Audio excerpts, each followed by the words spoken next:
Engkau baik dalam hidup kami Tuhan. Kalau kami boleh ada sebagaimana kami ada hari-hari ini, semua karena Kau. Walaupun sebenarnya segala sesuatu yang mungkin terjadinya gak enak dalam hidup kami, di satu hal yang kami percaya bahwa semuanya mendatangkan kebaikan Tuhan. Mari saudara, apapun yang sedang kita alami hari-hari ini, kita mau serahkan kepada Tuhan. Kita tanggalkan semua beban yang menghimpit hati dan pikiran saudara. Hari ini hanya pribadi engkau saja dengan Tuhan. Nikmati hadirat Tuhan di pagi hari ini. Tuhan, terima kasih Tuhan. Terimalah penyembahan dan pujian kami pada pagi hari ini sebagai persembahan yang harum di hadapan Tuhan. Selidiki hati dan pikiran kami hari ini Tuhan. Kalau masih ada satu dua hal, banyak hal di dalam hidup kami yang belum berkenan di hadapan Tuhan, kami minta ampun Tuhan. Akhirkan setiap kami, layakkan kami untuk menghadap Engkau. Kami menikmati hadirat Tuhan pada pagi hari ini. Terima kasih, terima kasih. Tak selamanya matahari bersinar, tak selamanya dunia berputar, namun kasih-Mu tetap selamanya. Janji-Mu Tuhan tak pernah selamanya ku cintai tempat kediaman-Mu Tuhan. Selamanya ku kagumi kasih-Mu tiada batasnya. Takkan pernah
selamanya ku cinta.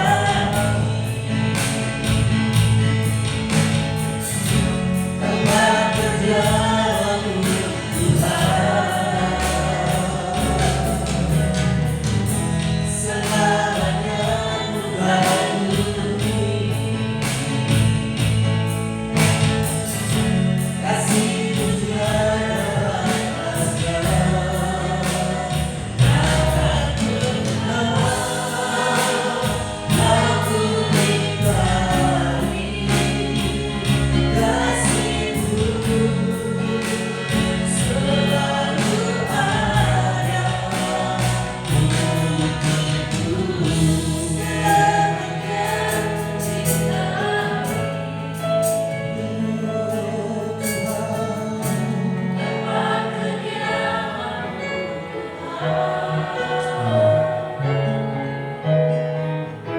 selamanya ku kagumi. Kasih-Mu tiada batasnya, takkan pernah aku ingkari. Kasih-Mu selalu ada, selamanya ku cintai. Tempat kerjamu Tuhan,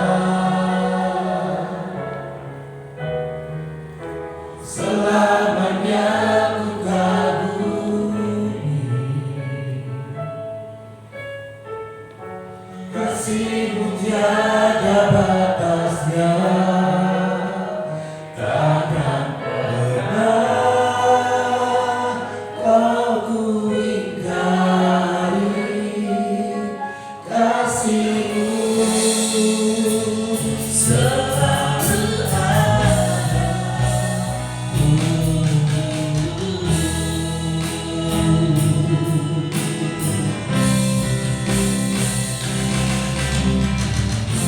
selalu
Tidak pernah kau tinggalkan kami sendiri.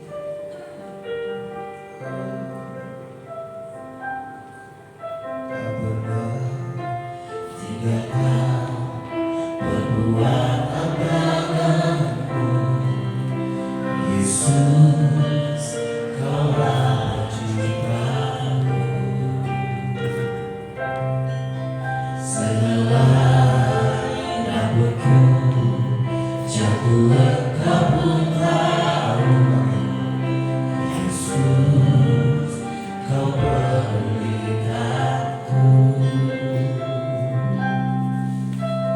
Yesus, Kau perhatikanku, takkan pernah terlambat pertolonganmu, takkan pernah terlelap Kau menjagaku. Kaulah segalanya yang ku perlu di setiap jalanku, sebab Engkau Allah yang tahu yang terbaik di dalam hidupku.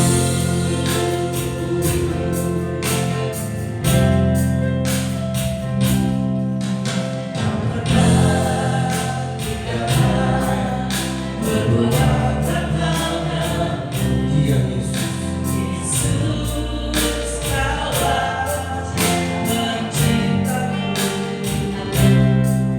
Selai rambutku jatuh, Engkau pun tahu, Yesus, Kau pedulikanku. Yesus,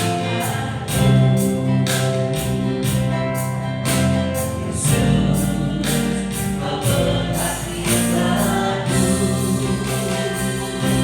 takkan pernah terlambat pertolonganmu, takkan pernah terlelap Kau menjagaku. Kaulah segalanya yang ku perlu di setiap jalanku, sebab Engkau Allah yang tahu yang terbaik di dalam hidupku. Takkan pernah terlambat pertolonganmu, takkan pernah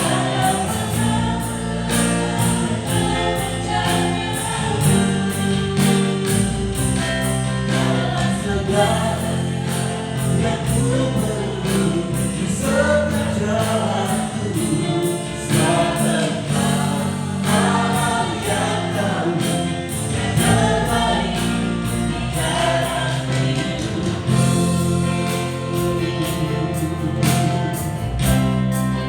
Dan segera Tinggalkan perbuatan tanganmu, sebab Engkau Tuhan. Yesus, Kaulah Bagi kaumku. mencintaku. Selai rambutku jatuh, Engkau pun tahu, Yesus, Kau pedulikanku. Engkau yang memperhatikan kami Tuhan. Yesus, Kau perhatikanku,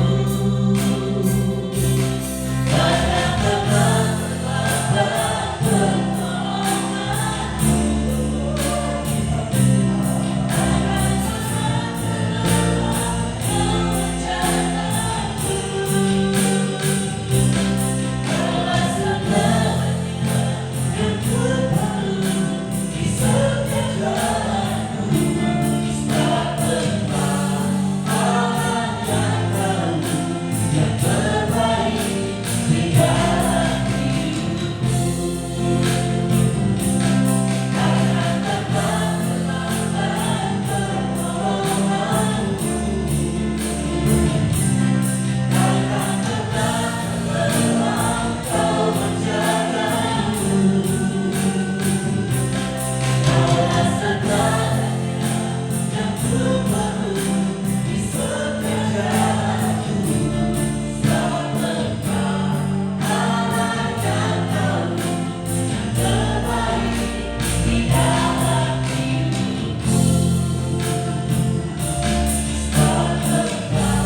seringkali mengingkari.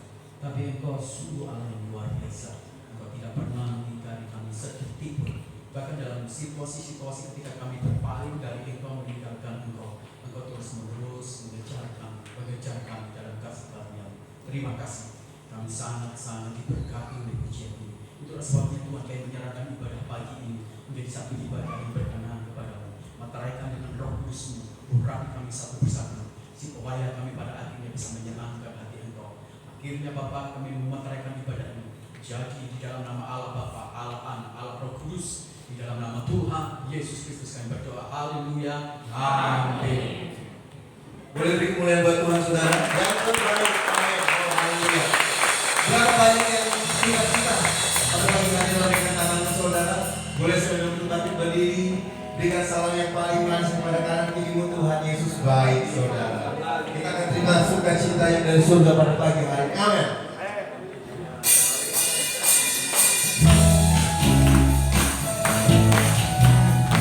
Bila sukacita sudah ada di dalam hati kita. Amin saudara. Boleh yang terbaik buat Tuhan. Amin.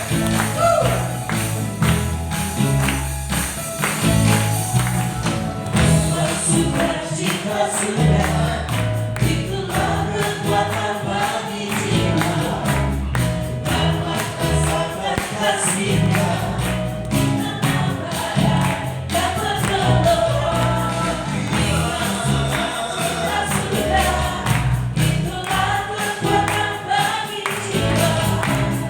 Dapat saksikan kuasa-Nya.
kita membuka hati kita untuk mendengarkan kebenaran firman Tuhan. Setiap musim berganti dalam hidup kami. Suka duka kami jalani, jatuh bangun kami alami Tuhan. Namun tidak pernah kami melihat Tuhan meninggalkan kami. Bahkan keterpurukan yang paling dalam sekalipun, Engkau ada bersama kami ya Tuhan. Kasih-Mu begitu besar, luas, lebih luas dari samudra, lebih tinggi dari cakrawala Tuhan. Siapa kami Tuhan? Siapa kami? Sehingga Kau begitu mengasihi kami. Oh Tuhan.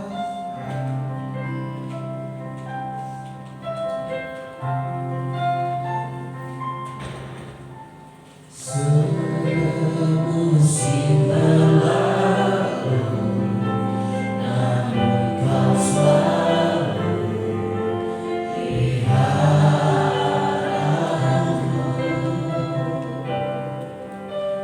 Kasih dan setia-Mu tak pernah layu hidupku.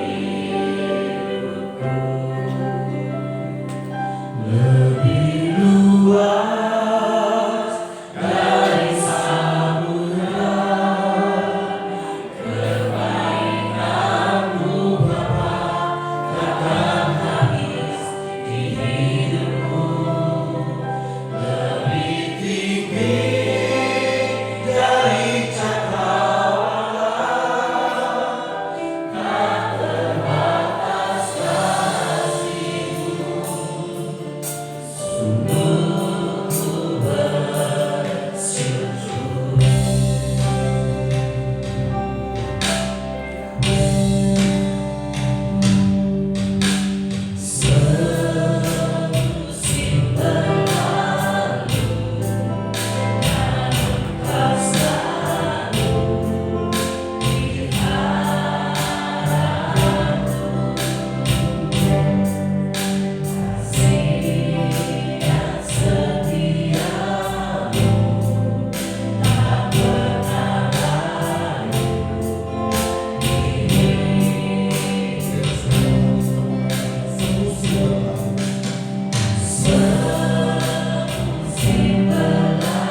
lebih luas Tuhan dari apa yang kami bayangkan.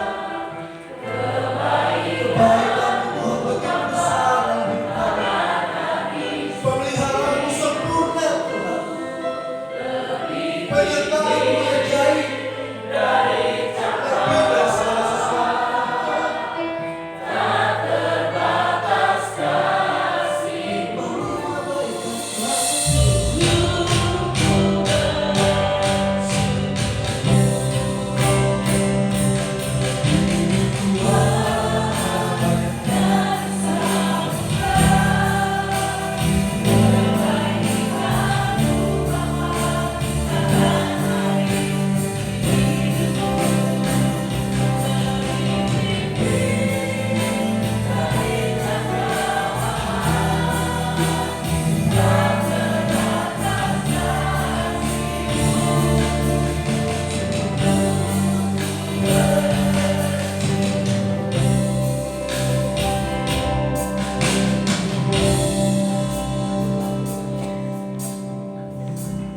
Siapa yang dapat menandingi cinta dan kasih-Mu yang sangat dalam kepada kami semuanya?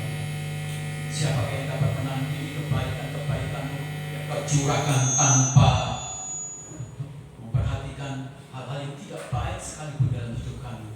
Hanya Engkau Tuhan Yesus kami.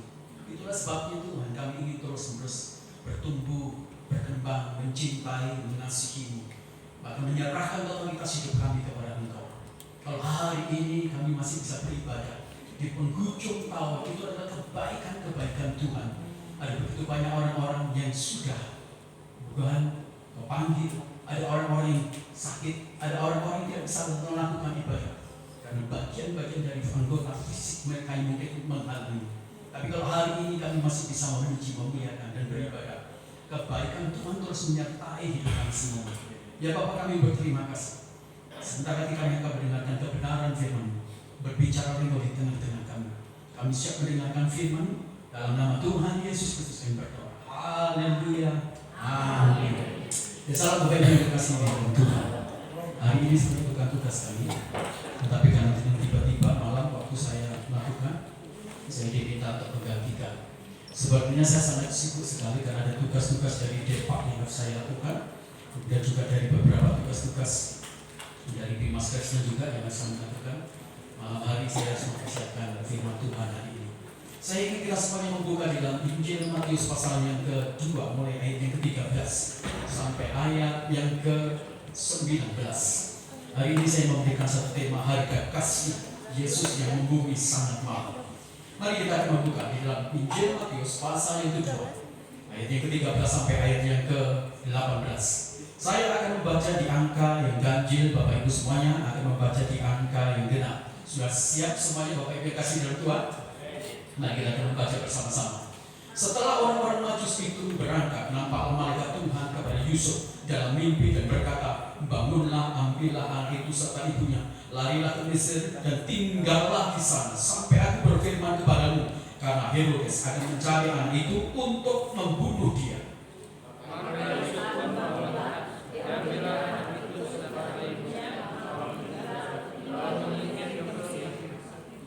Dan tinggal di sana hingga Herodes mati. Hal ini terjadi supaya genaplah yang difirmankan Tuhan oleh Nabi, dari Mesir kupanggil anakku.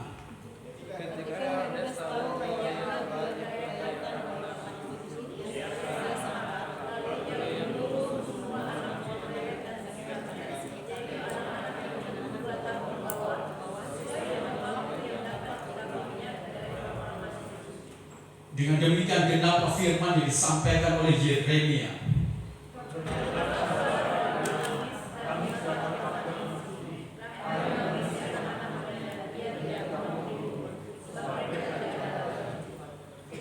Amin. Berbahagialah kita yang membaca kebenaran firman Tuhan, menyimpan melakukannya, karena firman Tuhan itu akan menjadi berkat bagi kita semuanya. Seringkali waktu kita berbicara tentang Natal, kita berbicara tentang suasana yang penuh dengan sukacita. Seringkali waktu kita berbicara tentang Natal, kita berbicara tentang keriangan. Seringkali ketika kita berbicara tentang Natal, kita berbicara tentang sukacita yang besar, yang luar biasa. Tidak salah, karena itu merupakan satu kebenaran yang sangat esensi. Bagaimana tidak, Tuhan Allah Raja menjelma menjadi manusia, Dan dia mengambil satu tugas peran yang sangat besar, yaitu ingin membebaskan kita dan menebus dosa-dosa kita. Dia menjadi tumbal atas dosa kita semuanya. Tapi seringkali kotak dari pemikiran kita, kotak bingkai dari hati kita hanya terbatas dalam skop yang kecil. Kita hanya berbicara tentang Natal dalam bentuk sukacita, kegembiraan yang luar biasa. Tapi kita melupakan sebuah esensi. Ketika Yesus dalam kasih-Nya yang membumi ini, bayarannya sangat mahal luar biasa. Bayarannya begitu sangat tinggi luar biasa. Ada sesuatu yang dikorbankan di sekeliling dan sekitar, bahkan pada pribadi Yesus. Bahkan pada orang-orang yang berperan dalam kisah tentang Natal, kita bisa melihat sesuatu yang jauh lebih besar, jauh lebih dahsyat. Satu tragedi yang betul-betul sebenarnya menyelimuti begitu banyak orang. Pada waktu kita bicara tentang Natal, sejatinya kita sedang berbicara tentang realitas dari pengorbanan yang tanpa habis, dari pengorbanan yang total, dari pengorbanan yang begitu penuh tragedi, yang berdarah-darah dan luar biasa. Nah, Bapak Ibu yang kekasih di dalam Tuhan, kita merupakan satu kebenaran yang esensi dari sebuah peristiwa yang seringkali tidak dibahas setiap kali memperingati Natal, yaitu peristiwa ketika Yesus Sang Juru Selamat, Sang Cinta Kasih, sumber dari kasih yang membumi itu sendiri, pada waktu Dia hadir di muka bumi, tragedi-tragedi yang berdarah, tragedi-tragedi kesulitan, tragedi terjadi kemanusiaan terjadi menyelimuti, dan seringkali itu juga terjadi dalam lingkup hidup kita semuanya. Betapa tidak kalau kita melihat sebuah peristiwa ketika Yesus lahir di kandang itu, dan kemudian dalam beberapa waktu ketika malaikat yang berbicara kepada Yusuf, Yusuf, kau tinggalkan tempat ini, cepat pergi, karena anak ini akan dicari dan dibunuh. Sebuah tragedi, sebuah ungkapan-ungkapan yang sangat menyesalkan. Semula memulai sebuah perjalanan, Yesus memulai perjalanan ada di dalam benih Maria, dan perjalanannya kemudian mengalami kesulitan sampai Yesus lahir pun kemudian diimbangi lagi, diikuti lagi dengan tragedi-tragedi yang sangat menyedihkan. Dan Bapak Ibu yang kekasih di dalam Tuhan, beberapa orang tidak suka dengan tragedi kesedihan, beberapa orang tidak suka dengan hal yang buruk. Tapi kisah Natal menyisakan satu bentuk dari tragedi yang sangat berdarah, dari satu pengorbanan yang begitu sangat menyesakkan di batin, menyesakkan di dada, menyesakkan juga dalam sebuah lingkungan komunitas yang sangat kecil. Sebuah kisah yang sangat tragis yang luar biasa. Gara-gara Sang Kasih yang membumi, yaitu Yesus, maka ada korban yang begitu banyak, yaitu bayi-bayi. Korban yang begitu banyak, yaitu tangisan dari para orang tua, tangisan dari ibu, tangisan dari bapak, tangisan dari seluruh bagian dari keluarga, tangisan dari seluruh penduduk ada karena kehilangan anak-anak mereka menjadi korban dari kehadiran Sang Kasih yang membumi, yaitu Yesus. Bapak Ibu yang terkasih dalam Tuhan, inilah realitas bayangan dari sebuah turunnya kasih Yesus yang membumi dalam hidup kita semuanya. Artinya, kalau kita menginginkan kasih Yesus yang membumi dalam hati kita, dalam hidup kita, ada satu bayaran yang sangat mahal. Bayarannya itu seringkali membuat kita berpikir ulang, dan kita seringkali berkata, oke, jangan kau lahir di tempatku. Pantas kalau kemudian mungkin beberapa orang menolak kehadiran Yesus karena bayarannya terlalu mahal. Orang mungkin tidak menyangka ketika Yesus lahir di Bethlehem, kemudian penuh dengan sukacita, cerita yang penuh dengan kegembiraan, cerita yang penuh dengan keriangan luar biasa. Malaikat Allah menyanyi, dan kemudian para gembala orang Majus, cerita yang spektakuler, sangat bagus, sangat indah, sangat menyentuh hati kita semuanya. Tapi setelah kisah kelahiran Sang Juru Selamat yang membumi ini kemudian diwarnai dengan kisah yang sangat mengejutkan. Pagi-pagi buta, Yesus dibawa oleh bapak dan ibunya, dan setelah itu ceritanya menjadi cerita yang sangat menyedihkan. Tangisan dirama, ibu-ibu, bapak-bapak, adik-adik, kakak-kakak, seluruh penduduk itu mereka menangis, meratap, menjerit karena pembunuhan yang besar-besaran terjadi. Jadi Natal jangan hanya dimaknai dalam konsep penuh dengan sukacita, tapi Natal juga harus kita maknai sebagai satu perenungan. Apakah kita berani membayar mahal untuk kehadiran Yesus di dalam hidup kita semuanya yang membunuh di hati? Mengapa banyak orang-orang Kristen yang tidak mau bertumbuh? Kenapa banyak orang-orang Kristen hanya sekedar menjadi orang Kristen? Kenapa banyak orang-orang Kristen hanya mau tertampang di dalam KTP dan hanya sekedar duduk di dalam gereja? Mereka tidak mau bayar mahal dari apa yang telah dilakukan oleh Sang Kasih yang membunuh itu Yesus. Kalau kita berbicara tentang realitas sebuah kebenaran dari kehadiran Yesus yang membunuh, maka sejatinya bukan hanya kereangan, tapi kita juga harus menerima sebuah mata uang yang selalu utuh, yaitu bagian dari harga mahal yang harus dibayar. Tapi kita tidak pernah mau membayar harga mahal. Kita hanya mau terima gratis. Itu sebabnya orang-orang yang bisa menerima gratis, maka mereka menjadi pengecut, pecundang, dan terus tangannya ternadah dan tidak pernah mau memberi. Dan kebenaran firman Tuhan ini mengajarkan lagi kepada kita semua hari ini. Harga dari sebuah kelahiran Sang Juru Selamat, harga dari kasih yang membumi, itu bayarannya sangat mahal. Jadi kalau orang Kristen tidak pernah mau bisa membayar dan hanya menuntut dan kemudian menggaransikan itu semuanya dengan gratis, maka tidak pernah orang Kristen akan menjadi serius dalam pelayanannya, dalam pengiringannya kepada Tuhan. Tidak pernah orang Kristen akan mencintai Tuhan dengan segenap hati. Kenapa? Karena tidak tahu harga mahal yang dibayar oleh Yesus, yang dibayar oleh orang-orang, yang dibayar oleh sebuah cerita yang begitu tragis. Bapak Ibu yang kasih Tuhan, maka kehadiran Yesus dalam hidup kita itu selalu berurusan dengan bayaran yang sangat mahal.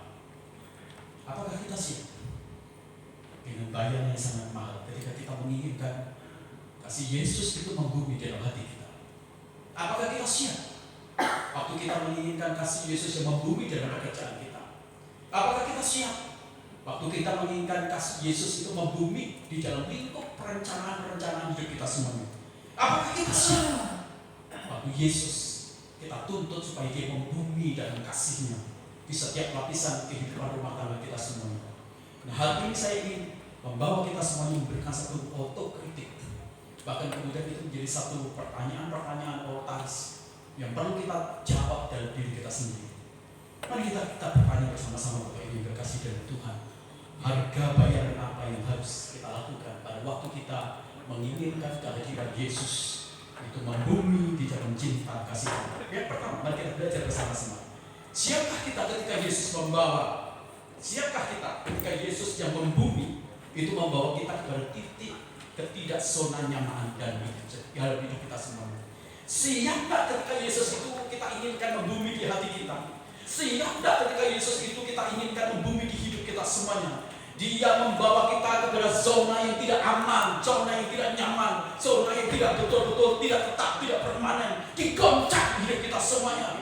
Waktu Maria dia melahirkan, setelah dia kemudian mendapatkan perhatian dari orang Majus, dukungan juga dari kaum-kaum gembala, dan kemudian dia bisa menikmati sedikit kelegaan dari kecapean dia, dari rasa sakit karena dia melahirkan. Tiba-tiba saja di tengah malam, kemudian berita yang datang dari Allah kepada Yusuf. Katakan, Yusuf akan pergi cepat-cepat. Bapak Ibu bisa bayangkan sebuah ketenangan, sebuah kondisi yang tadinya permanen, agak enak, agak benar-benar melegakan, tiba-tiba digoncang lagi, dan dengan cepat, dengan segera, dengan buru-buru, kemudian Maria, kemudian Yusuf, dia meninggalkan dengan kondisi terburu-buru, tidak siap. Seringkali itu yang terjadi. Allah memang sengaja akan menggoncang zona nyaman kita semuanya. Jangan berpikir kehadiran Yesus itu akan berurusan dengan ketenangan dalam hidup kita. Tidak, Dia akan goncang hidup kita semuanya.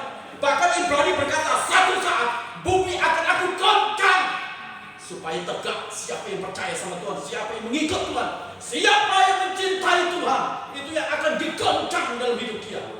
Nah, Bapak Ibu yang kasih dengan Tuhan, Maria, Yusuf, dia mengalami kegoncangan yang luar biasa. Dia dibawa pada situasi yang tidak nyaman.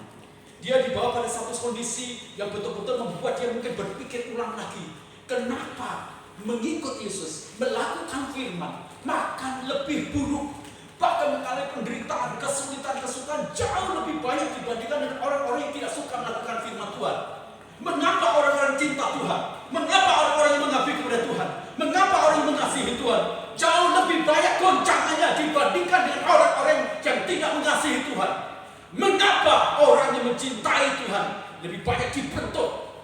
dihajar dibandingkan dengan orang-orang yang tidak mencintai Tuhan. Pertanyaan-pertanyaan itu mungkin sering kita tanyakan dalam hati dan pikiran kita. Tapi satu hal yang saya yakini, Allah itu tahu orang-orang yang mengasihi Tuhan, orang-orang yang mencintai Tuhan, dia harus dibentuk dalam dapur api perapian, dalam titik didih yang sangat tinggi, supaya muncul emasnya, supaya muncul cemerlang. Emas yang tidak mau dibentuk, emas yang tidak mau ditaruh di dalam dapur tanur api yang tinggi. Emas itu hanya akan dibongkar, kotor, dan tidak akan pernah dapat dimuliakan. Tapi orang-orang yang mengasihi Tuhan dalam dari tanur dapur tinggi, dia akan bisa mengalami bagaimana hidupnya menjadi cemerlang luar biasa. Siap gak hidupmu digoncang? Siap gak ekonomi digoncang? Siap gak kesehatanmu digoncang? Siap gak kemudian rumah tanggamu digoncang? Saya yakin kita semuanya gak akan siap. Kita tidak akan pernah mau siap itu semuanya. Maria pergi terburu-buru. Bapak Ibu, kalau Bapak Ibu tidur, tiba-tiba dibangunkan dengan cepat, cepat, apa yang terjadi? Itu aliran darah yang belum stabil ke otak itu yang membuat kita pusing leher, dan itu bikin bisa stroke. Itu bisa bikin kemudian peredaran darah kita yang tidak stabil ya ke paru-paru. Itu membuat susah jantung kita juga kemudian bisa mengalami perhentian sesaat. Jadi bagaimana tidak kondisi yang sudah kelihatannya nyaman, aman itu kemudian dibongkar, digoncangkan. Maria terburu-buru. Yusuf lari bersama dengan Maria untuk menyelamatkan diri. Mereka pergi ke negeri asing di Mesir. Mereka tidak tahu apa yang mereka harus lakukan.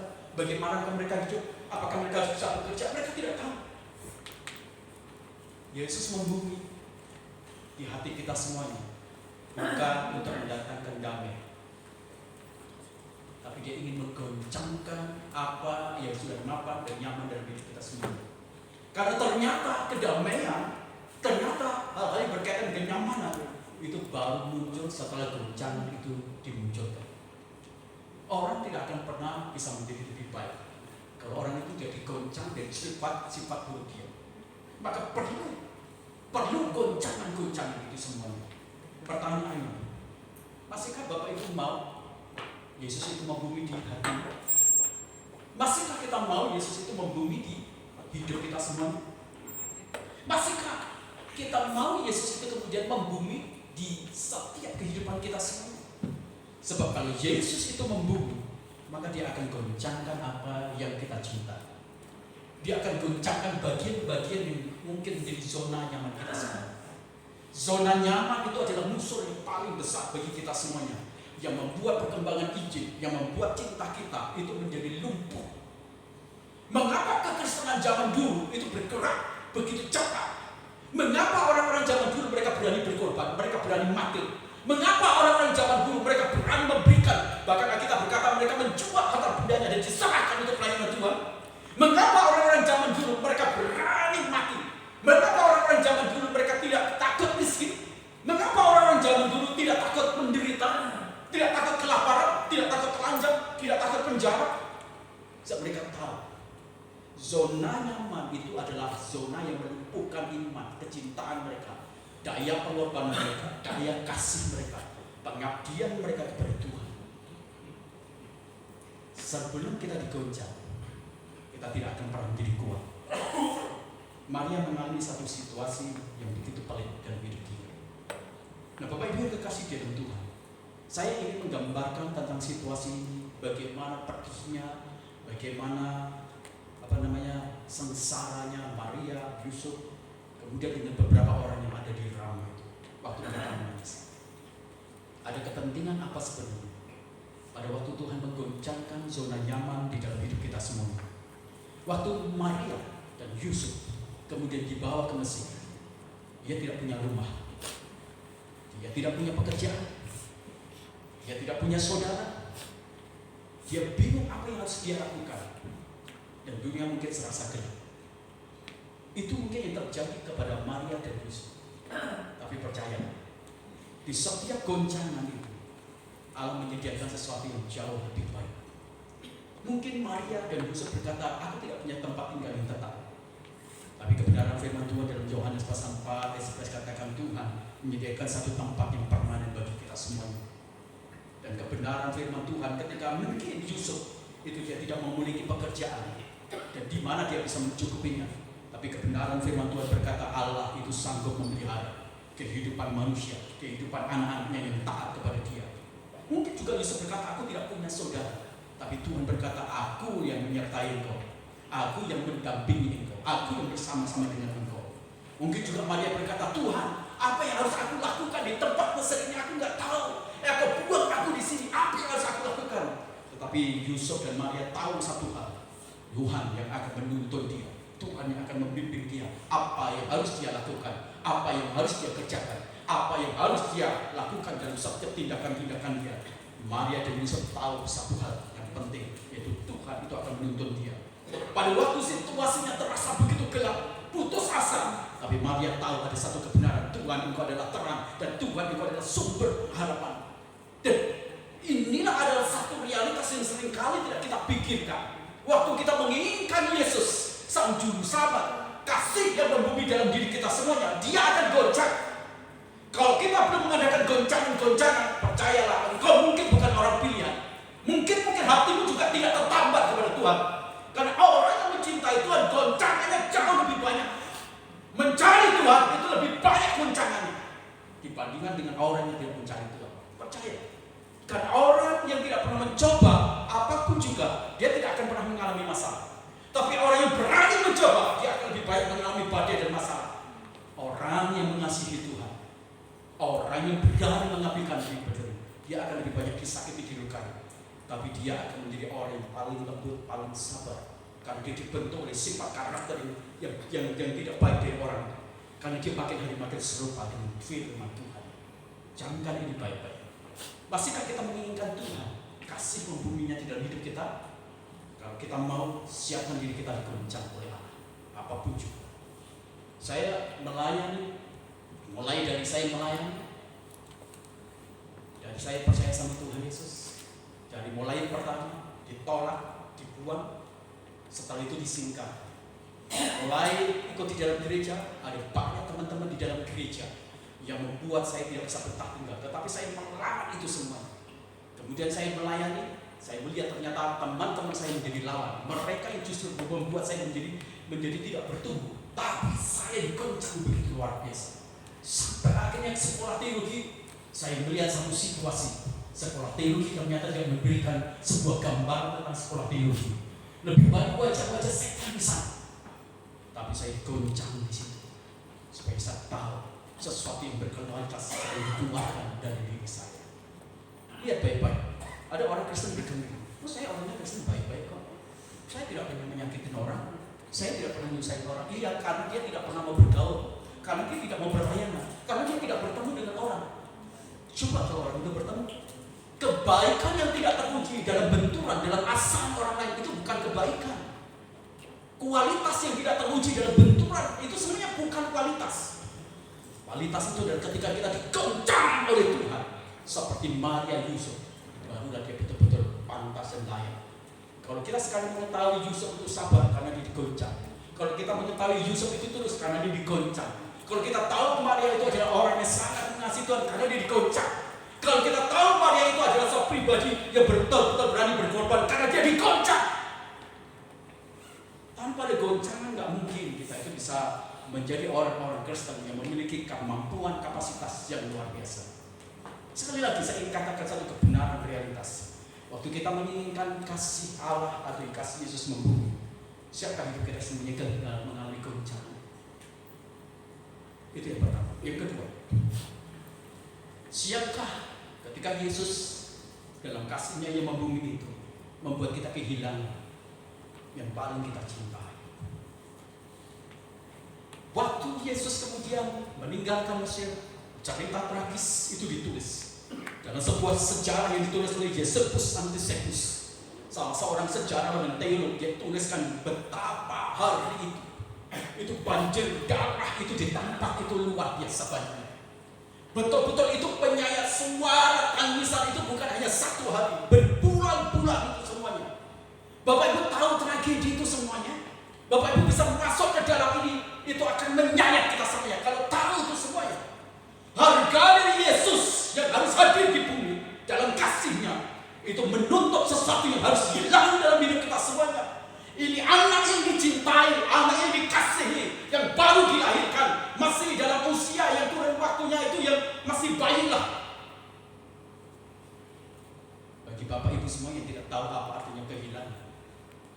mungkin Anda tidak akan bisa merasakan arti perginya. Teman saya pendeta Sumanto tiba-tiba dia telepon saya. Dia nangis malam-malam. Mas, tolong doa. Dia nangis betul-betul. Saya langsung kemudian berdoa. Ujian penyembah saya langsung doa. Dia nangis saya. Dia merasakan kehilangan istrinya sampai hari ini dia stres, badannya kurus. Kalau anak-anak remaja pemuda yang belum mengalami kehilangan, kau gak akan bisa rasakan apa artinya kepedihan, apa artinya kehilangan. Kapan engkau tahu kalau kamu kehilangan bapak ibu, kamu baru tahu apa artinya kehilangan. Saya bisa bayangkan apa yang terjadi hanya gara-gara kasih Yesus yang membumi seluruh bayi-bayi di wilayah kota Mara itu harus mati. Sesuatu yang dikasih harus dihilangkan. So, Bapak, kalau kita bicara tentang cerita Natal ini, kita bicara sebenarnya bukan cerita mendapat, tapi cerita kehilangan bayi. Tahu tidak Bapak kehilangan anaknya? Natal itu cerita tentang Bapa yang kehilangan anaknya yang tunggal, yaitu Yesus.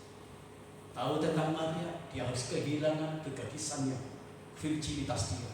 Dia harus kehilangan harkat martabat dia sebagai wanita terhormat. Tahu Yusuf, dia kehilangan harga diri dia sebagai seorang laki-laki. Dan tahu Yesus, dia harus kehilangan privilege-nya sebagai putra yang begitu hebat. Jadi Natal itu bicara banyak kehilangan dalam diri kita. Kalau kita mau menginginkan Yesus itu membumi dalam hati kita, mau nggak kita kehilangan? Kehilangan sesuatu yang kita cintai. Kadang-kadang ketika kita berbicara tentang sesuatu yang kita cintai, kita berbicara tentang sesuatu yang baik, betul. Kita mungkin akan bertahankan emas yang kita cintai. Kita akan bertahankan suami yang kita cintai. Kita akan pertahankan istri yang kita cintai, keluarga yang kita cintai. Kita pertahankan itu semua. Kita nggak mau kehilangan itu semua. Wajar. Tapi ironisnya adalah gini, yang dicintai oleh manusia itu ternyata bukan hanya sesuatu yang baik, sesuatu yang buruk. Sesuatu yang buruk itu dicintai. Sesuatu yang jahat dicintai. Sesuatu yang tidak berkenan kepada Tuhan dicintai. Situasi yang bertentangan dengan firman Tuhan itu dicintai, digenggam erat.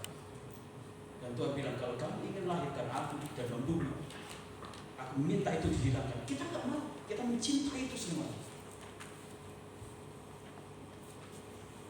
Siapkah kita kehilangan kesukaan kita untuk gosip?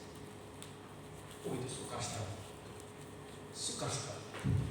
Sampai hari ini, maafin kaum ibu, bapak belum hanya berurusan dengan kecintaan dia bergosip. Sukar sekali. Hari ini bisa, besok malam, susah sekali. Siapkah kita kehilangan kesukaan untuk menghakimi? Itu hal buruk, itu kita cintai itu. Siapkah kita kehilangan kesukaan untuk menghakimi orang? Siapkah kita kehilangan apa yang kita cintai seperti iri, dengki? Siapkah kita kehilangan orang-orang yang sering baperan, ngambekan, mutungan? Siapkah kita kehilangan itu semua? Siapkah kita kehilangan sesuatu yang berhubungan dengan sifat sombong kita?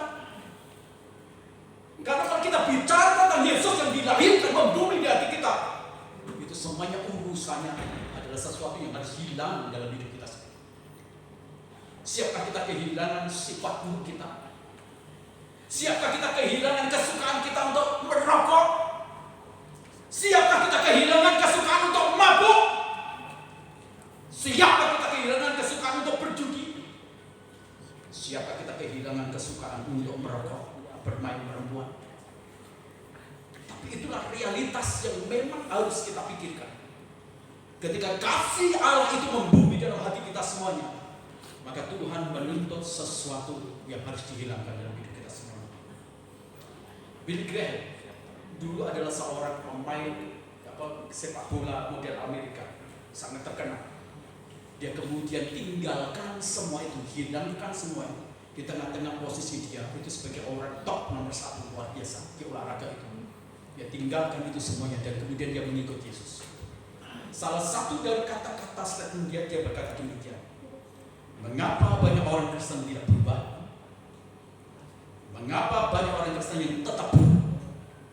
Dan bahkan lebih buruk dari sebelum dia percaya pada Yesus.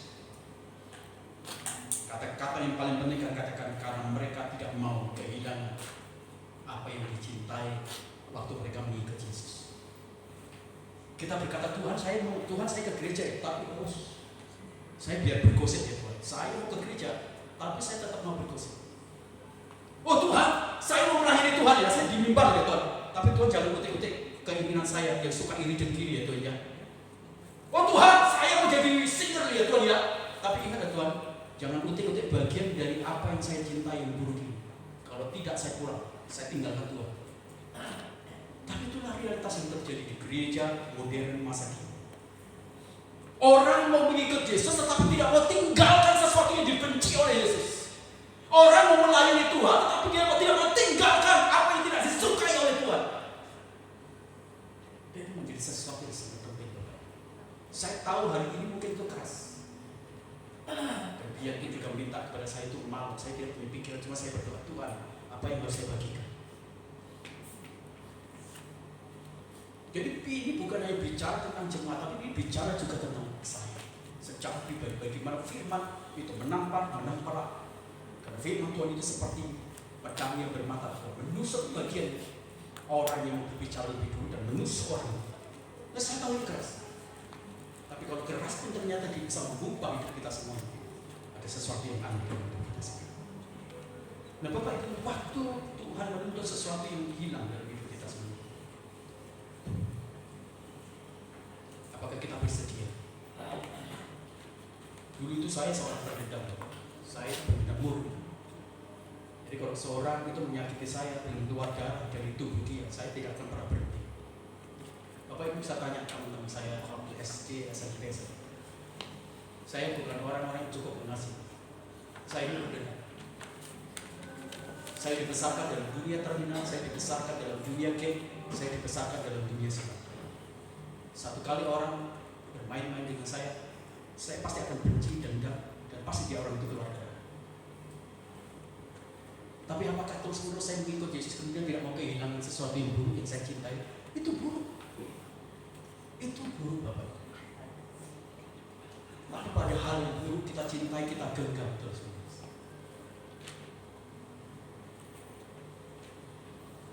Apa yang dapat kita pelajari dari sebuah keharusan?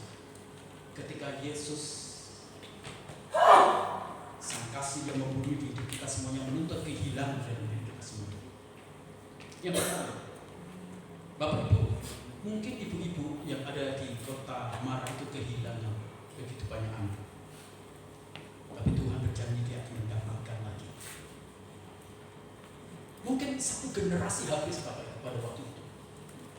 Bayangin, itu bayi-bayi sama satu generasi itu habis. Tapi Tuhan bisa membangkitkan lagi dan bisa memberikan lagi satu generasi. Dan itu orang anak-anak yang dibunuh itu mungkin juga tempat bergantung bagi ibu dan bapak mereka.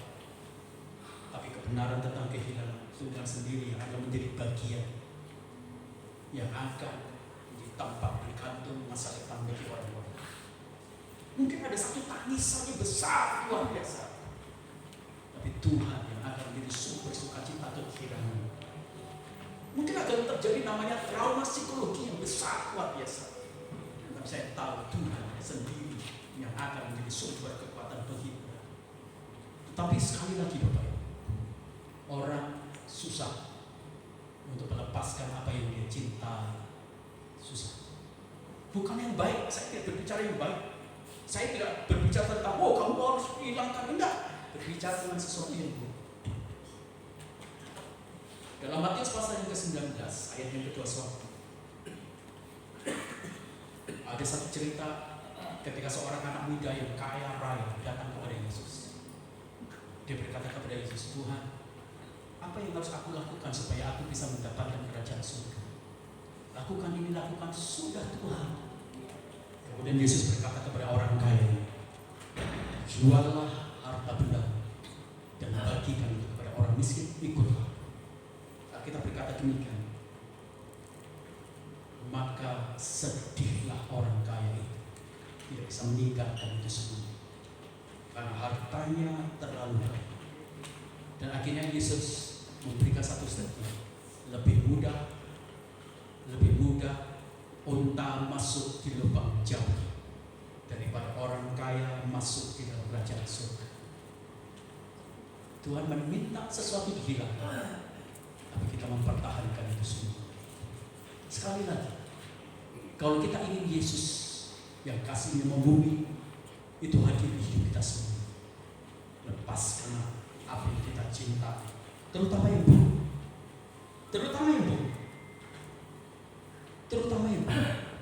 supaya Tuhan berkenan atas hidup kita semua. Dan yang ketiga, Bapak Ibu yang kasih dalam Tuhan,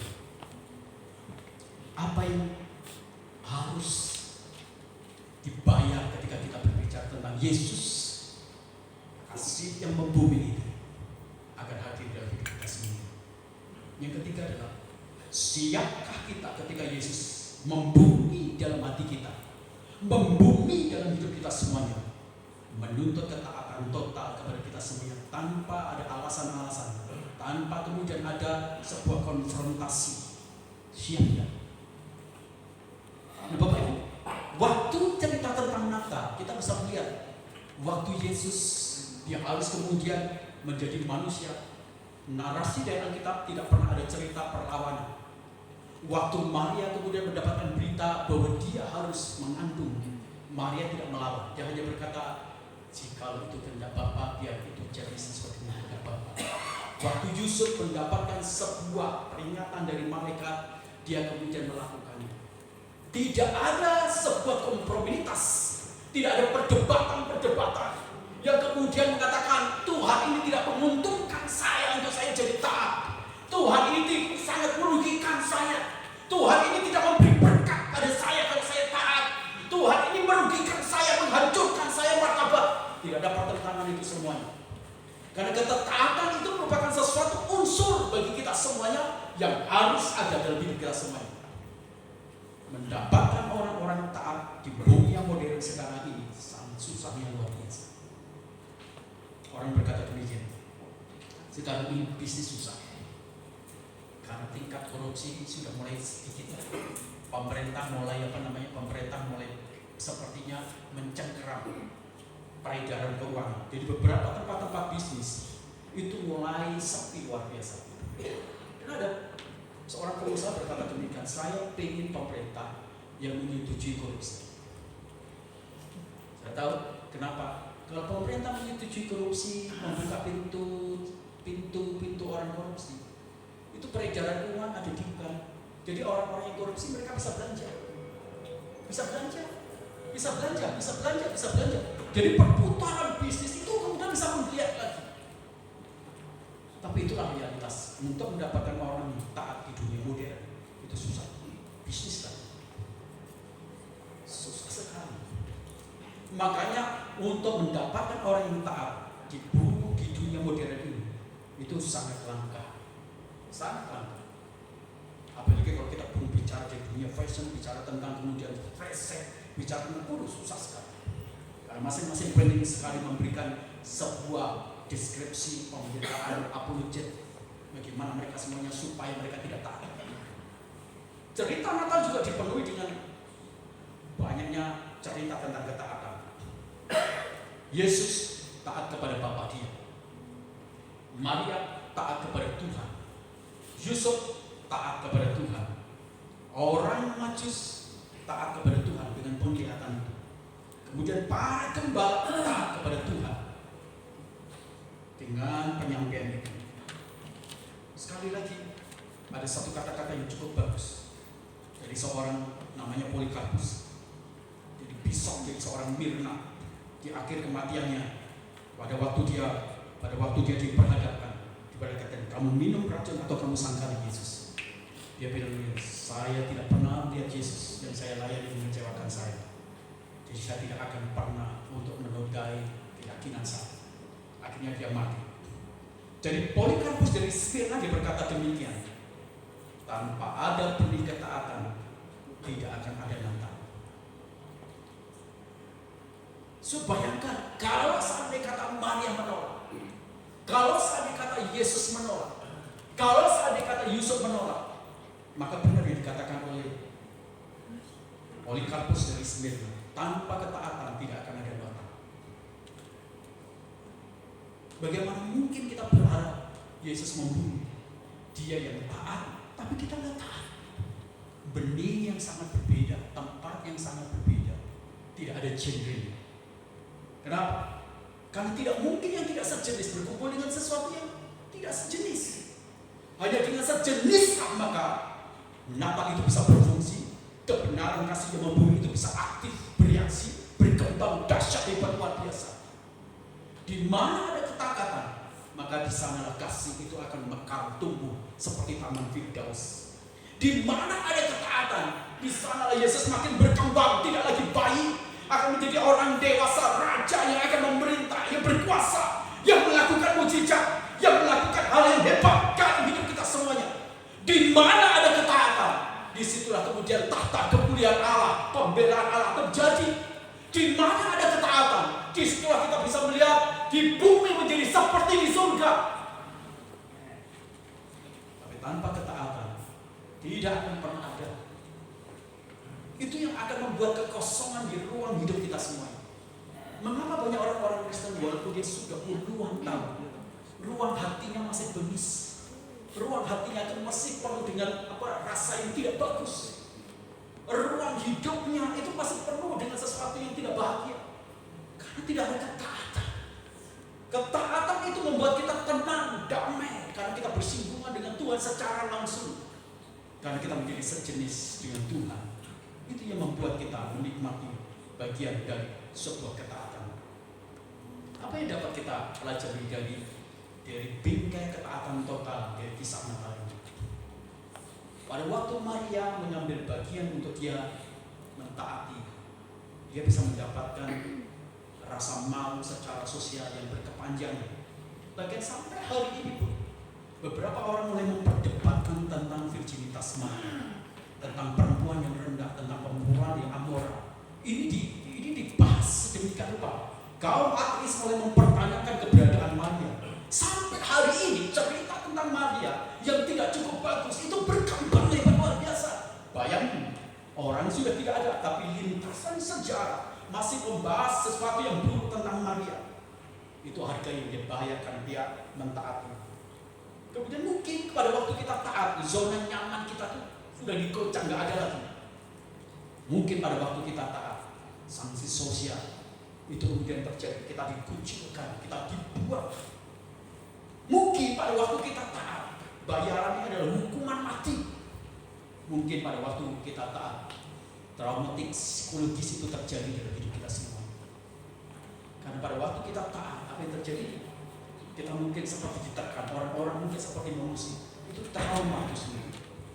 Tetapi ingatlah satu kebenaran pada waktu kita bicara tentang kenapa ketaatan itu menjadi sesuatu yang sangat total di sepanjang cerita narasi Natal. Karena pada waktu orang-orang menghadapi situasi yang sulit, justru di situasi yang sulit di ketaatan itu, pemeliharaan Tuhan ada, pembelaan Tuhan ada, kemuliaan Tuhan ada terjadi di situ. Keturunan-keturunan yang dihasilkan dari orang-orang yang taat itu akan menghasilkan orang-orang yang taat luar biasa. Itu sebabnya penting bagi kita semua. Rasul Paulus berkata demikian. Sejarah terulang terus. Manusia menolak kehadiran Yesus karena takut kehilangan apa yang dia cintai, takut rugi, dan terlalu terikat dengan dunia. Mari kita pikirkan tentang sesuatu yang berkaitan dengan kasih Yesus yang memberi. Mungkin kemarin kita bicara tentang sesuatu yang penuh dengan sukacita, sukarina, kegembiraan, kedamaian. Tapi hari ini saya bawa pada satu dimensi yang berbeda, supaya kita menyadari kasih yang membunuh itu ternyata berurusan dengan pembayaran hati. Siap nggak kita digoncang zona nyaman kita? Siap nggak kita dituntut untuk kita menghilangkan apa yang kita cinta? Siap nggak ketika Tuhan menuntut ketaatan total dan hidup kita sendiri? Ya, saya tahu ini merupakan sesuatu yang sangat sulit. sesuatu yang sangat sulit untuk diperkirakan. Tapi ketika kita berani membayar harga itu semua,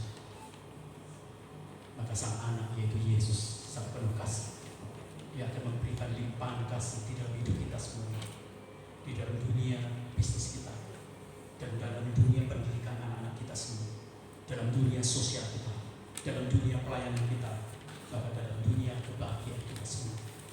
Siapkah kita? Kiranya kebenaran firman Tuhan ini terus membawa kita kepada satu perenungan yang sangat hebat. Coba kita berpikir bukan tentang sesuatu yang berbicara tentang sukacita, tapi kita merenung lagi sesuatu berhubungan dengan bayaran harga yang sangat tinggi tentang Natal. Mari kita renungkan firman Tuhan ini di musik.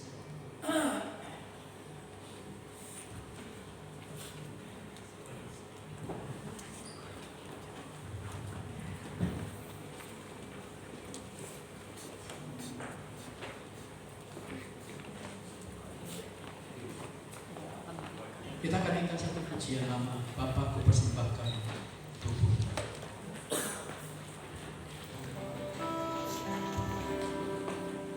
Bapa ku persembahkan tubuh,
dan kasih-Mu.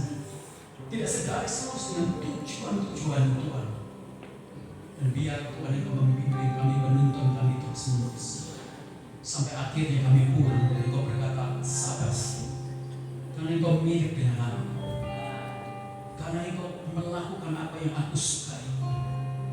Karena Engkau melakukan dengan kekuatan roh yang membuat aku berkenan atas apa yang Kau lakukan. Ya Tuhan, tolonglah kami terus-menerus. Kami tidak ingin menjadi orang-orang Kristen yang terus-menerus sama dari dulu. Tidak mengalami perubahan signifikan. Menjadi orang Kristen yang cacat, yang abnormal ya Tuhan. Tuhan, kami ingin menjadi orang Kristen yang betul-betul baik di hadapan Tuhan. Berkenan di hadapan. Kami ingin istri kami menikmati kebaikan dari kami sebagai suami. Kami ingin membuat Tuhan, suami kami menikmati kebaikan dari bagian dari istri, sifat-sifat istri yang baik. Ya Tuhan, tolong kami semua. Dan hari ini mungkin firman-Mu sangat keras. Dan mungkin itu melukai hati kami. Tapi kami tahu Tuhan, Engkau sedang menyehatkan hati kami. Engkau sedang menyehatkan roh kami. Engkau sedang menyehatkan iman kami. Engkau sedang menyehatkan pengiringan kami kepada Engkau. Engkau sedang menyehatkan kepengikutan kami kepada Engkau. Engkau sedang menyehatkan motivasi kami kepada Engkau. Engkau sedang menyehatkan banyak hal di hidup kami. Supaya manusia rohani kami tidak bercacat lagi di hadapan-Mu Tuhan. Terima kasih Tuhan. Kami mengucap syukur. Berkatilah seluruh jemaat yang telah mendengarkan kebenaran firman. Berkati mereka semuanya. Bawa mereka mati-mati mengakhiri pertandingan di tahun ini bukan dengan bad ending, tapi dengan good ending, sehingga mereka semuanya bisa berkata kepada Tuhan, Tuhan, aku berdiri di hadapan-Mu tidak takut, karena Roh-Mu telah membawa aku tumbuh menjadi orang-orang yang berkenan kepada-Mu. Terima kasih Tuhan. Dalam nama Tuhan Yesus Kristus kami berdoa. Haleluya. Amin. Tuhan Yesus memberkati kita semua. Pak Tuhan, jangan duduk dulu Pak. Mari kita akan makin berdiri saudara. Seperti disini sampaikan ucapan terima kasih kepada Bapak Gembala. Dalam hitungan yang ketiga, terima kasih Bapak Gembala. Tuhan Yesus memberkati. 2, 3. Terima kasih Bapak Gembala. Firman-Nya Tuhan Yesus memberkati. Silakan dulu Bapak Ibu dan saudara sekalian, kita akan memberi yang terbaik kepada Tuhan dalam persembahan kita. Yang bertugas bisa mempersiapkan diri. Dan sebelum kita memberikan persembahan kita, sekali lagi kita berdoa. Mari kita tundukkan kepala kita berdoa. Tuhan, terima kasih, Engkau baik. Kebenaran firman kami pegang hari ini, dan kami akan lakukan itu dalam kehidupan kami hari lepas hari. Terima kasih untuk semua yang sudah kami terima dari Tuhan, dan akan kami kembalikan dengan ucapan syukur kami lewat persembahan ini. Berkati persembahan ini ya Bapak, untuk perpanjangan pekerjaan Tuhan bagi gereja-Mu di tempat ini. Kami semua sukacita dalam memberi. Demi Allah yang syukur kami Yesus Kristus kami berdoa. Haleluya. Amin. Mari kita memberi dengan sukacita.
Shalom.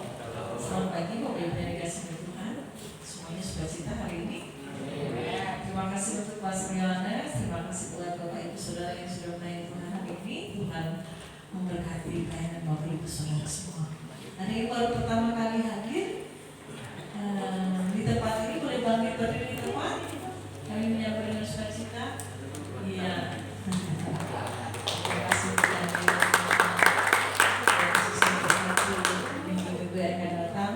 Kalau pas puncak ditunggu untuk bisa bergabung dengan kami. Bapak Ibu yang dikasihi oleh Tuhan, besok hari Senin tanggal 18 ada Natal Bingah, yaitu ini pemuridan untuk kelas pemimpin Sunda lokal jam 10 sampai selesai. Nah, ini terbuka bagi jemaat yang mau ikut, boleh silahkan. Atau mungkin ada orang Sunda dari luar gereja kita yang mau ikut, silahkan kalau mau bergabung. Ya, untuk kepastian tempatnya nanti kita akan bicarakan. Untuk sementara kita akan adakan acara di Villa Gadot. Ya, nanti kalau ada perubahan kita akan share bersama-sama.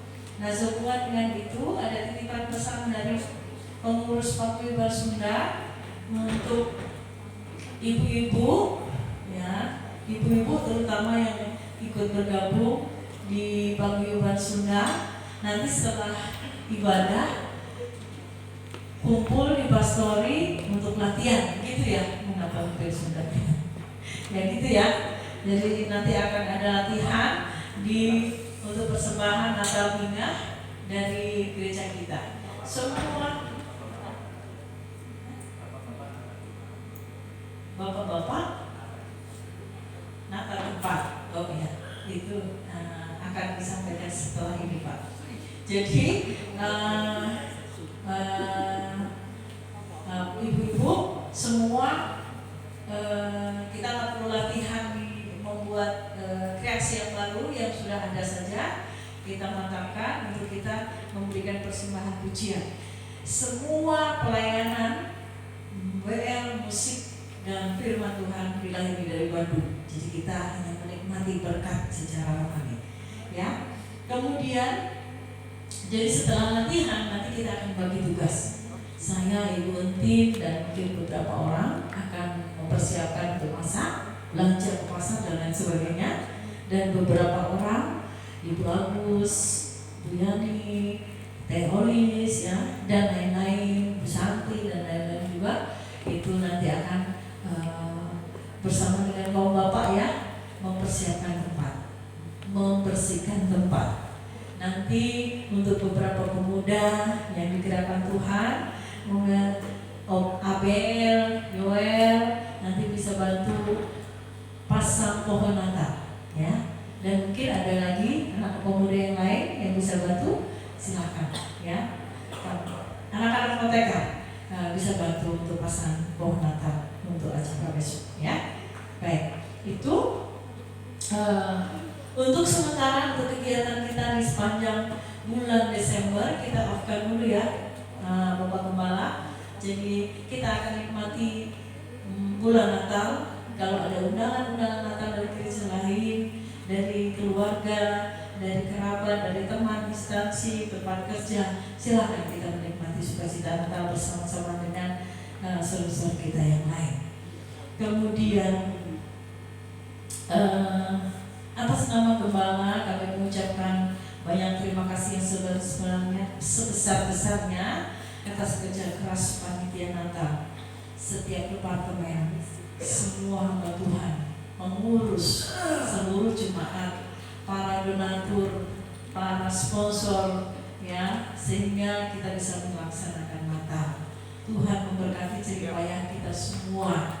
Untuk semua foto, laporan dan lain sebagainya itu akan diberikan menyusul setelah semuanya selesai.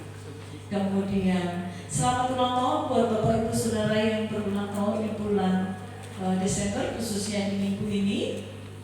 Ya, kemarin ada Ibu Rina Susanti, kemudian Ibu Kesia Rini, tanggal 13, Bapak Rusdi nggak ada ya. Kemudian Ibu Uti masih belum ya Bu Uti ya, nggak apa-apa disebutkan ya. Nah, nanti Bapak Ibu Heriani tanggal 25, Bapak Cepi tanggal 27, Ibunda Berta tanggal 30. Tuhan memberkati Bapak Ibu Saudara yang berulang tahun di bulan Desember. Untuk Ananda Adesta Aulia bersama Abel Nathaniel, nanti tanggal 6 Januari ada tes psikologi, tes IQ di Bandung ya, tolong dipersiapkan karena itu masa libur ya. Oke, baik, tidak ada tambahan dari yang lain. Bapak Kepala akan mengatakan pengumuman. Sekali lagi terima kasih untuk semua panitia Natal yang terjadi lelah dan sponsor terlibat juga dalam perayaan Natal, tidak mengurangi rasa hormat kami. Terima kasih. Saya minta maaf kalau di Natal yang kemarin saya harus memutuskan setia. Jadi acara saya potong. Waktu sudah melebihi kapasitas. Kita kena cas, kalau kita kena cas lagi itu 7 juta lebih, lumayan. Yang kedua juga ada beberapa orang sudah WA saya bilang, ini lapar, udah lama kelamaan. Jadi bagian belakang sudah tidak cukup bagus, banyak hal faktor-faktor. Jadi saya minta maaf, terutama kepada pagi-pagi surga, kaum pria dan remaja pemuda semua tidak bisa mengekspresikan latihan dia. Tapi bukankah masih ada waktunya minggu besok mungkin kaum pria bisa tampil ya. Natal tanggal 24 itu bisa kita persembahkan juga, bisa disusun lagi yang lebih baik dengan persembahan ya. Saya berharap di Natal 24 masih ada persembahan kaum pria, masih ada persembahan juga dari remaja pemuda. Itu bukan juga momen Natal penting bagi kita semua. Jadi jangan berpikir, saya nggak bisa persembahkan, enggak. Saya berharap 24 itu nanti ada persembahan dari remaja, juga dari kaum pria. Ada paguyuban surga, harapan saya sih kalau tidak ini kita bisa pakai di Natal yang besok. Oke, kita ekspresikan semuanya juga di tempat itu. Sekali lagi saya minta maaf sebagai Malaysia harus mengambil keputusan sepihak. Saya berpikir tentang ke depan, bukan hanya sekitar sebentar saja, tapi saya berpikir ke depan lebih banyak lagi. Terima kasih itu saja. Tuhan Yesus memberkati semua yang telah diberikan oleh jemaat, tenaga, pikiran, dana, dan Tuhan yang membalas berlipat kali ganda. Tuhan Yesus memberkati. Ada yang ketinggalan Bapak, mohon maaf. Bapak Ibu, ada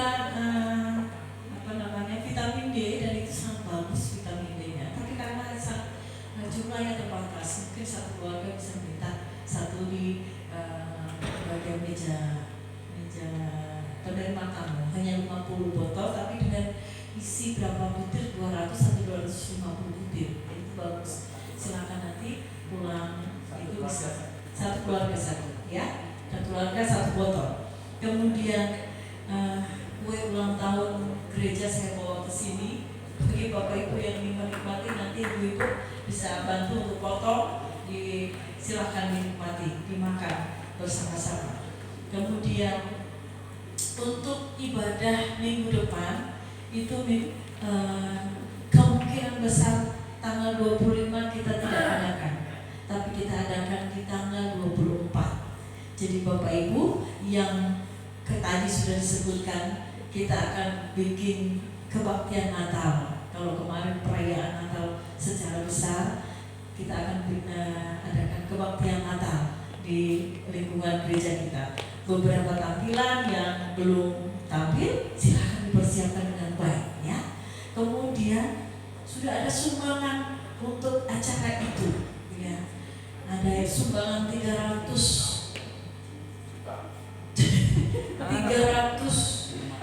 cendol mak bawel. Tapi saya bilang jangan 300 cici, kebanyakan saya bilang gitu.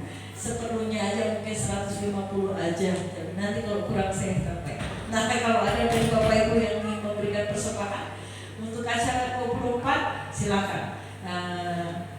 Sangat terbuka. Dan terima kasih buat Bapak Ibu Saudara, terutama ibu-ibu yang baik hati, yang bermurah hati, yang sudah memberikan korban persembahan untuk acara Natal Bina besok ya. Walaupun mungkin tidak semegah dan tidak semewah acara Natal yang lain, tapi mari kita nikmati kebersamaan kita ya Natal besok. Dan terima kasih untuk sumbangan door prize, beberapa door prize juga ya. Ayo kita nikmati sama-sama acara besok. Baik, itu saja. Silakan untuk yang memimpin doa syafaat, saya berikan waktunya.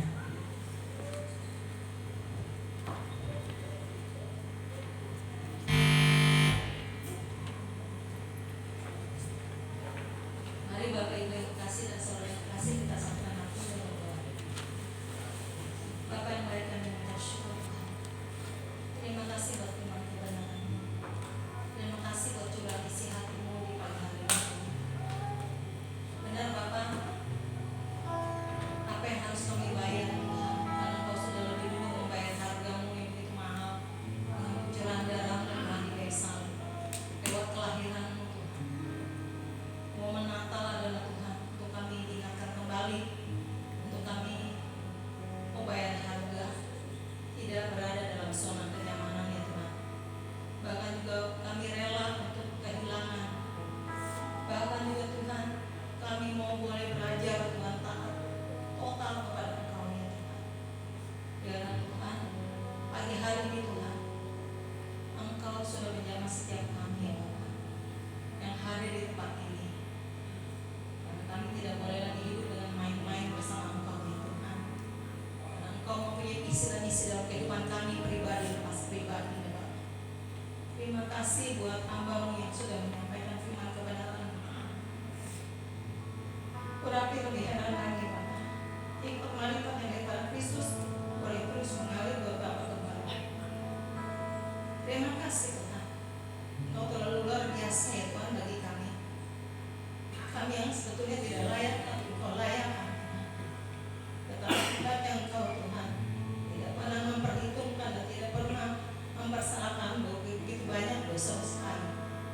Kami bersyukur pagi hari ini Tuhan, Engkau mengingatkan, menyadarkan kami kembali, dan kami mengambil satu komitmen yang penuh kepada Engkau, katakan total yang penuh kepada Engkau.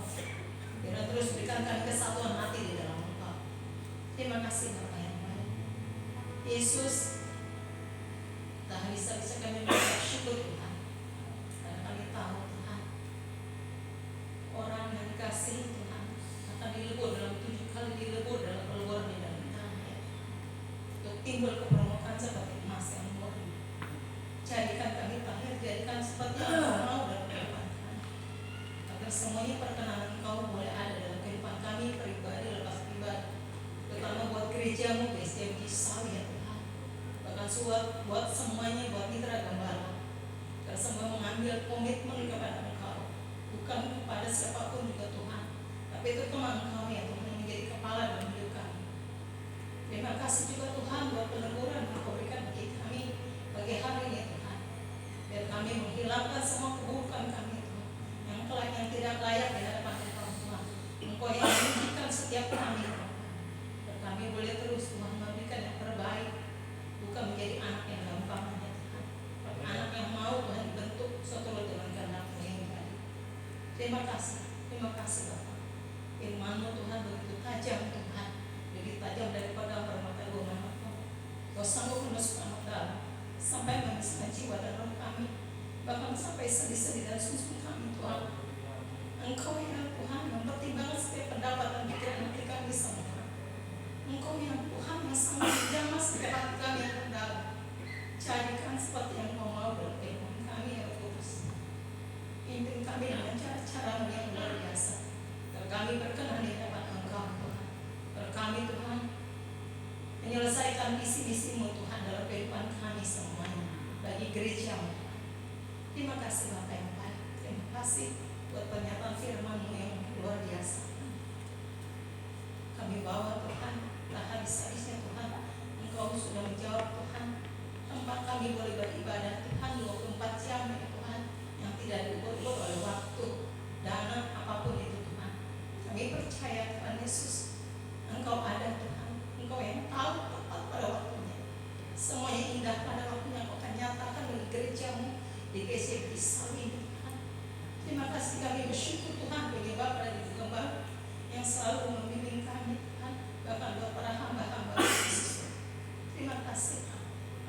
memberkati semuanya Bapak.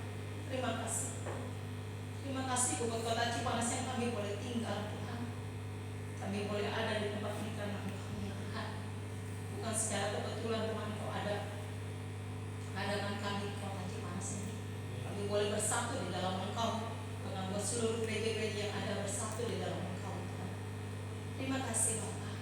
Dalam roh ketobatan boleh terjadi di kota Cipanas ini Tuhan. Bukan hanya ngomong biasa ya Tuhan, tapi dilakukan dengan tindakan yang pasti yang daripada Engkau. Kami percaya Tuhan, semuanya Kau akan nyatakan kemuliaan bagi gereja-Mu di tempat ini. Terima kasih Tuhan buat bangsa Indonesia Tuhan, buat negara yang kami cintai Tuhan, buat pemimpin Tuhan, dari atasan sampai ke bawah ya Tuhan. Kami serahkan semuanya ke dalam tangan Engkau. Tangan pemilu yang akan berlangsung nanti ya Tuhan. Engkau sendiri yang berperkara ya Tuhan. Berikan roh kedamaian, ketentraman, kejujuran Tuhan dalam memilih, dalam bersikap, bertindak semuanya Bapak seturut dengan kehendak yang jadi. Biarlah bangsa Indonesia ini Tuhan menjadi kemuliaan Engkau Tuhan, menjadi biji mata Engkau, menjadi dalam hati dan jiwa Engkau Tuhan ada di bangsa Indonesia. Terima kasih Bapak yang baik, terima kasih. Terima kasih buat momen Natal ya Tuhan, yang kami boleh bersuka cita, tapi kami boleh diingatkan kembali untuk bayar harga apapun itu Tuhan, yang tidak pernah memusingkan diri kami sendiri, tapi kami mau Tuhan berjalan bersama Engkau, karena Engkau yang selalu menuntut, memberikan kedamaian, memberikan kemenangan, bahkan lebih dari pemenang. Engkaulah segalanya bagi kami. Terpujilah nama-Mu Bapa. Di dalam nama Yesus Tuhan kami sudah mengucap syukur. Haleluya. Amin. Keluarga yang kasih Tuhan, mari kita berdiri bersama-sama. Arahkan mata hati kita, roh kita, pikiran kita kepada Bapa kita di surga. Yang atasnya mengadakan berkat-berkat yang jasmani, berkat yang baik yang membawa kita menjadi baik, berkat yang baik yang membawa kita mengenalkan diri orang-orang yang terus merasa kuasa segala sesuatu yang baik. Angkat kedua tanganmu dan terimalah berkat Tuhan. Kasih sayang dari Allah Bapa kita lewat anaknya Tuhan Yesus Kristus yang telah mati di atas kayu salib. Persekutuan dan Roh Kudus yang melukiskan kita dari hari ke hari sehingga kita tidak bercacat celah di hadapan. Itulah sebabnya Tuhan memberkati keluargamu, Tuhan memberkati suami, Tuhan memberkati istri, Tuhan memberkati anak-anak, Tuhan memberkati cucu-cucu. Semua orang yang tinggal di dalam keluargamu diberkati karena Engkau. Tuhan memberkati usahamu. Apa saja yang dikerjakan oleh kedua tanganmu diberkati karena tangan Tuhan menyertai dan membuat kamu menjadi cakap. Tuhan memberkati masa depanmu dan masa depan keturunanmu. Tuhan memberkati kesehatan. Tidak ada obat, tidak ada juga meja operasi yang membahayakan hidupmu. Keluar masukmu, engkau hanya bisa menemukan pintu berkat Tuhan saja. Damai sejahtera dari Allah Bapa kita lewat anaknya Tuhan Yesus menyertai kita sepanjang masa, dan pulang dengan berkat waktu berkat jasmani. Bagikan itu kepada orang lain supaya mereka mengenal Yesus yang ada di dalam hidupmu. Beritakanlah Injil, maka Tuhan akan menyatakan tanda-tanda ajaib dalam hidupmu. Dalam nama Tuhan Yesus kami berdoa.